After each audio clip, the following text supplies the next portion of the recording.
de souris en graines. C'est tout petit. C'est comme les inflorescences de pissenlit. Hop, et ça, c'est les graines. Petites graines de piloselle. Et un excellent recouvre-sol. Ça, sur une pelouse, ça peut vraiment envahir votre pelouse et faut bien recouvrir le sol. Ouais, vous voyez des petits poils. Voilà, vous voyez les petits poils. Tout son nom d'oreille de souris, ça fait penser à ça. C'est comestible, on peut le manger cru comme ça, en salade ou cuit. La piloselle, oreille de souris. Les fraises des bois, Fragaria vesca. Alors, vous voyez les fraises, elles sont tombantes, elles se dirigent vers le bas. Pour la différencier du fraisier d'Inde, où les fraises sont montantes, elles pointent vers le ciel. Alors celles-ci sont comestibles, elles ont un bon goût. Les fraises, c'est les meilleures. Une belle fraise des bois, magnifique ça. Les feuilles trifoliées, oui, j'ai 3 folioles dentées. Une fois séchées, ça fait un bon substitut du thé, ça reprend le goût du thé. Et bon, là en ce moment c'est les fraises au mois de mai, et là avec ça on fait des confitures, plein de desserts. Moi je les mélange avec du fromage blanc ou des crèmes dessert. C'est tellement plus goûteux que les fraises du commerce. Et vous voyez les fleurs, 5 pétales blanches. Le fraisier des bois, Fragaria vesca. Les senelles de l'aubépine. Mais là vous voyez, c'est pas encore mûr. Alors l'aubépine, regardez les feuilles, c'est des feuilles bien découpées, feuilles simples.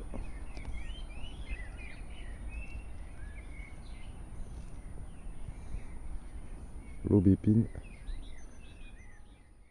Et vous avez surtout là en ce moment, fin mai, les senelles par mûr, elles sont vertes. Mais là on peut les manger quand elles sont comme ça, on peut directement tout manger. Il n'y a pas encore le noyau il n'est pas formé encore. Je l'ai cassé en deux. Le noyau il n'est pas encore formé quoi, c'est tout mou encore.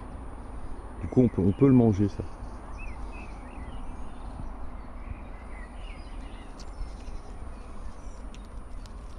Voilà, on peut manger ça directement. Croque dedans.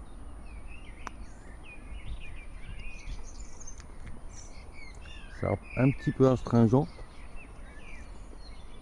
Sinon c'est bon. Il y a une petite acidité, très léger, parce que c'est pas mûr en fait. Mais bon, c'est mangeable. Les senelles d'aubépine, les senelles pas mûres encore. Et ensuite, quand ça sera mûr, ça deviendra tout rouge. Et là, il y aura un noyau. On pourra en faire une farine. Si on le fait sécher, on peut en faire une farine. Mais là, fin mai, vous voyez, c'est pas encore mûr. C'est tout vert, mais c'est comestible. Cru comme ça, directement. Délicieux.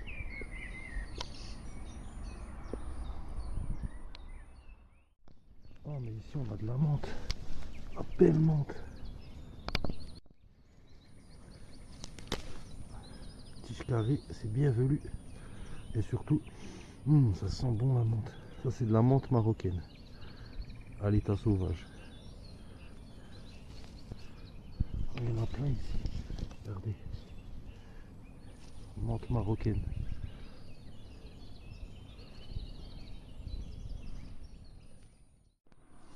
Le gaillet mou est en fleurs. Vous voyez ces petites fleurs. C'est le gaillet mou. C'est comestible. Petit goût de petits pois.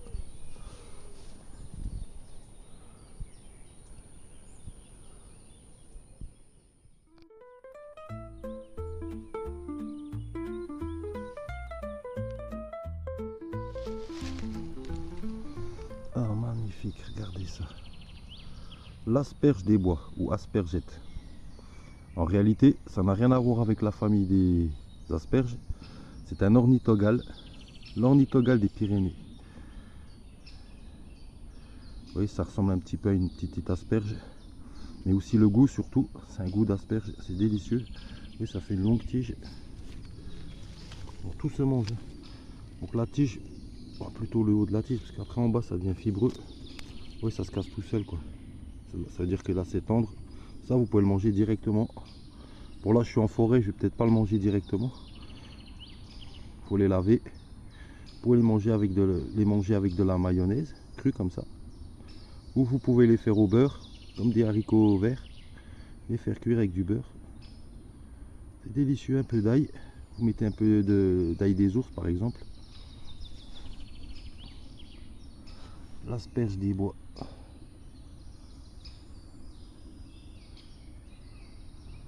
Et c'est au mois de mai qu'elle sort de terre.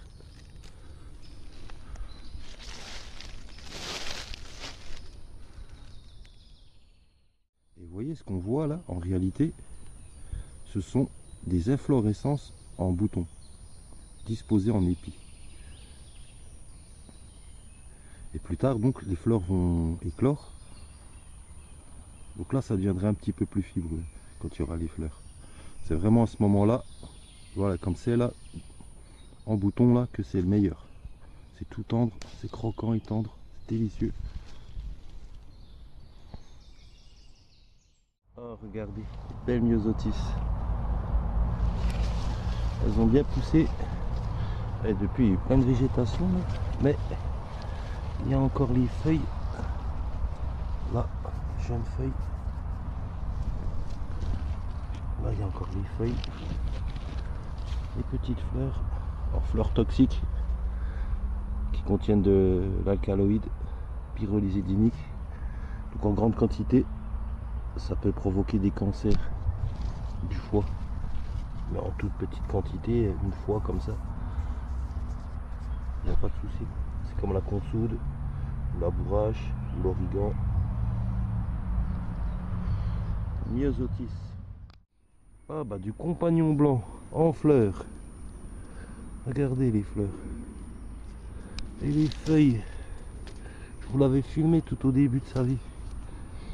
Quand c'était en rosette. Alors les feuilles, hein, on peut les manger.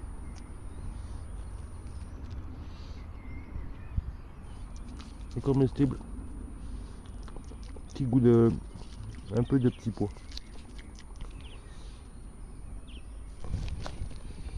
Les compagnons blancs. La cymbalaire des murs.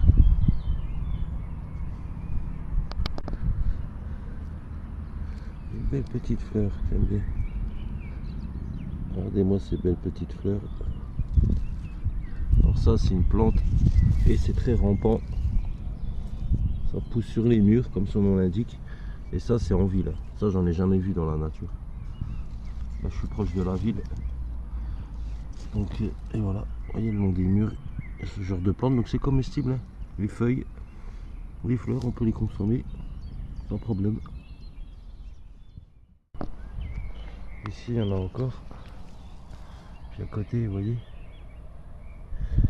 géranium herba Robert, bien rouge.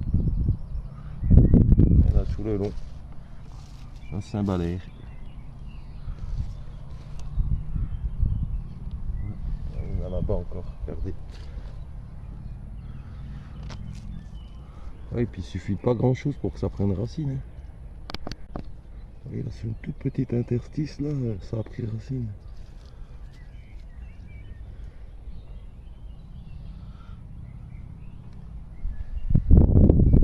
Tout le long ici, cymbalaire. L'orge sauvage. Donc c'est comestible, ça se consomme de la même façon. Là, il faut récolter les graines quand ça sera bien sec. Là c'est un peu tôt, hein. C'est tout vert. L'orge des rats. Là je voulais vous montrer en comparaison avec de l'orge de culture. Oui, c'est tout un champ d'orge. Vous voyez comme c'est beaucoup plus gros.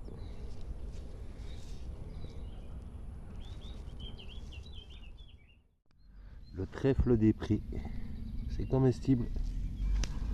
Ça, on peut le croquer directement. Délicieux, c'est un petit goût sucré. L'ortie royale, Galeopsis tetraite. Il y en a beaucoup, hein. Ça a bien poussé. Une lamiacée. Tige à section carrée, velue, feuilles simples, opposées, décussées.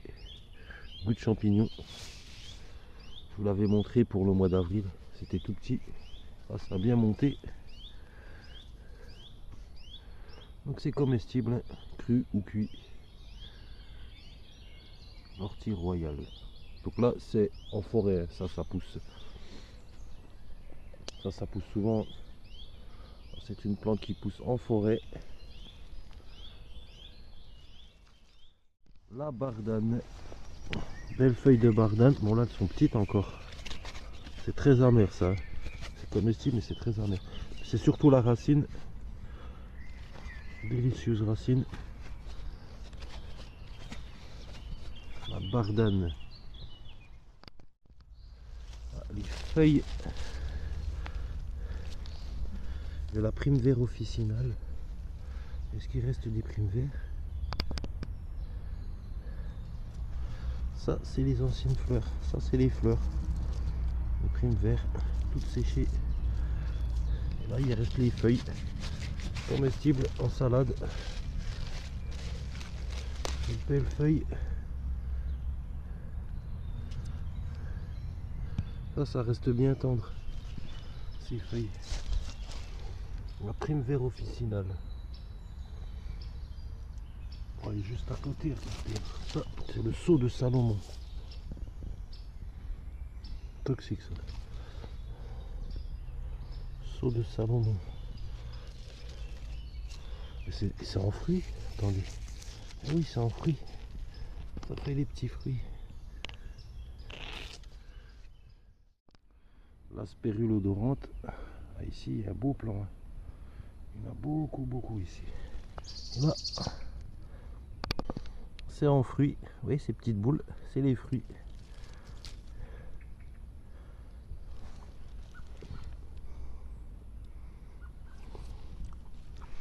Donc là, on peut encore consommer les feuilles. Sommité là. On lui fait sécher. Ça donne un bon petit goût de vanille. La spérule odorante. En fruits. La bergerette annuelle. Ça y est, regardez les petites fleurs. Il y a les boutons floraux. Sa tige. Bien velue. Ses feuilles. Aussi bien velues. Et vous voyez le pétiole comme ça fait.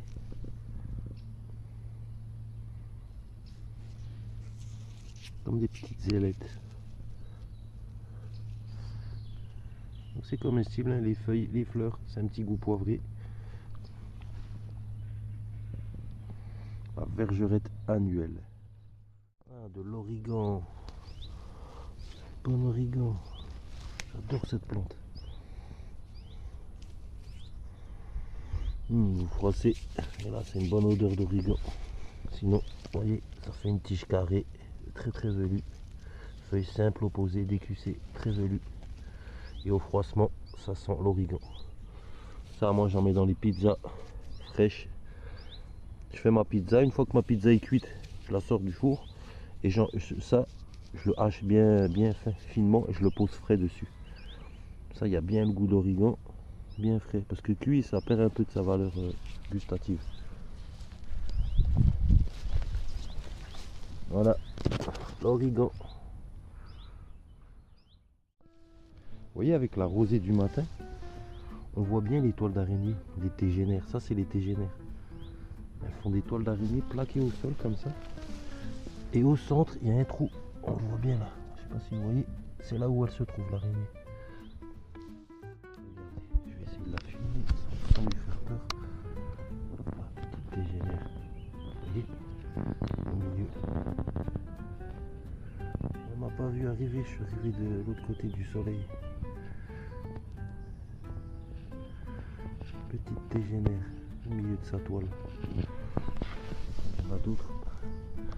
Là on voit bien, oui, hop, elle est rentrée.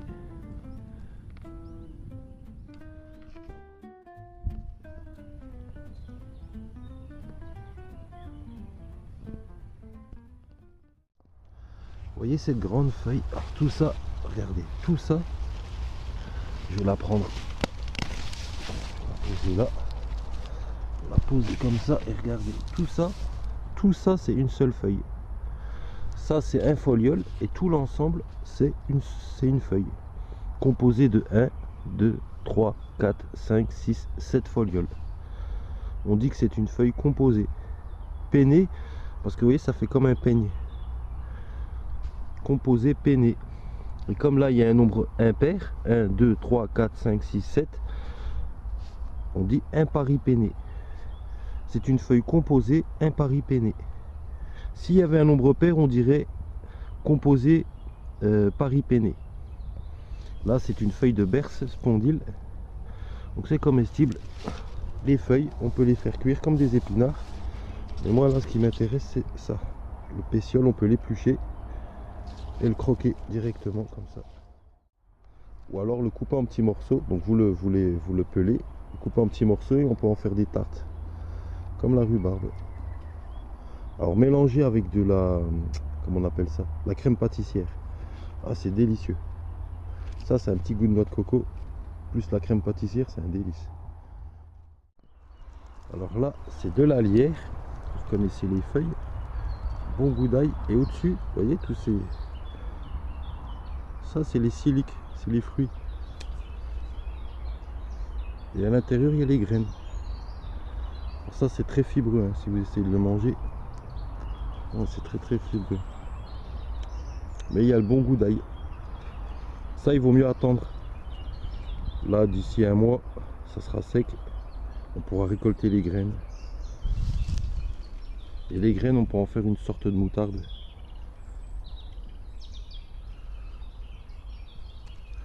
La lierre Aliaria peciolata. Beau pied de Lamson, regardez-moi cette tige bien velue, cette belle feuille en salade, ça c'est magnifique, excellente salade. Là on aura les fleurs. Un autre pied de Lamson, juste pour vous montrer, vous voyez la tige, là elle est verte, c'est pas toujours rouge, souvent c'est vert, hein. Et bien velu par contre, ça c'est toujours velu. La Lamson. L'onagre a bien poussé et ça fait une belle tige. Donc là pour la racine c'est fini, c'est trop tard, mais on peut encore prendre les feuilles et faire cuire comme des épinards.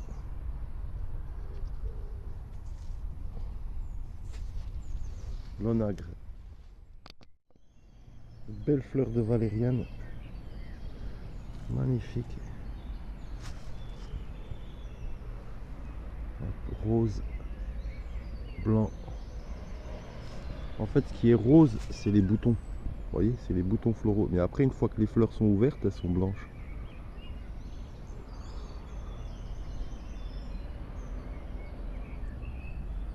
La valériane, donc la racine pour le sommeil, pour dormir, ça favorise l'endormissement. La valériane. Et là on a de l'égopode en fleurs. Là on reconnaît bien les feuilles, on les reconnaît bien. Là c'est en fleurs, on peut manger les fleurs, hein, pas de souci. Et les feuilles toujours un goût proche de la carotte. Oui, et puis ça n'a pas de poils, hein. Vraiment, ou à peine quoi, si on peut en voir à peine là, mais bon, si on a un doute, on sent, ça sent bon bien la carotte, c'est très fort comme la carotte. Et là il n'y a pas de problème, c'est pas d'acidu. L'égopode pod agraire.